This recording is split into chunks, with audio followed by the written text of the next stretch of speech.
السلام علیکم HBS news کے ساتھ میں ہوں آمنہ بلوچ۔ آئیے نظر ڈالتے ہیں آج کی اہم خبروں پر۔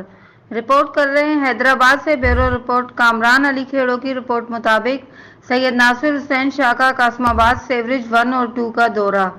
صوبائی وزیر ایکسائز مکیشن کمار چاولہ، اراکین سندھ اسمبلی جام خان شورو، عبدالجبار خان، سکریٹری بلدیات سید نجم شاہ، کمشنر حیدرآباد عباس بلوچ، MD واسا زاہد، کیمٹی اور دیگر بھی ہمراہ۔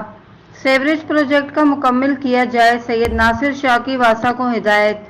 قاسم آباد 1 اور 2 کا کام 90% مکمل ہے، صوبائی وزیر کو واسا کی بریفنگ۔ پروجیکٹ کی تکمیل سے قاسم آباد میں نکاسیاب کا مسئلہ حل ہو جائے گا، 10% کام مکمل کیا جائے، فنڈز جلد جاری کیے جائیں گے، صوبائی وزیر کی یقین دہانی۔ صوبائی وزیر کی حیدرآباد فلٹر پلانٹ کا بھی دورہ۔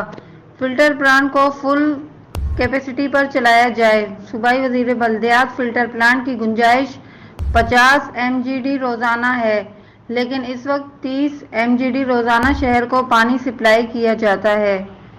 شہر کی بڑھتی ہوئی پانی کی ضروریات کو پورا کرنے کے لیے موجودہ گنجائش 50 MGD تک بڑھایا جائے۔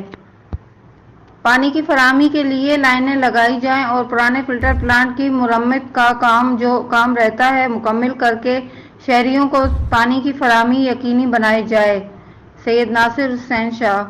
صوبائی وزیر بلدیات کا نورانی بستی، لیاقت کالونی، کالی مورو، گوشالہ و دیگر علاقوں کا دورہ، صفائی ستھرائی کا جائزہ۔ پلیلی کینال کی پشتوں سے ناجائز تجاوزات ہٹانے کی ہدایت، کینال میں سیوریج کے پانی کی نکاسی کو روکا جائے۔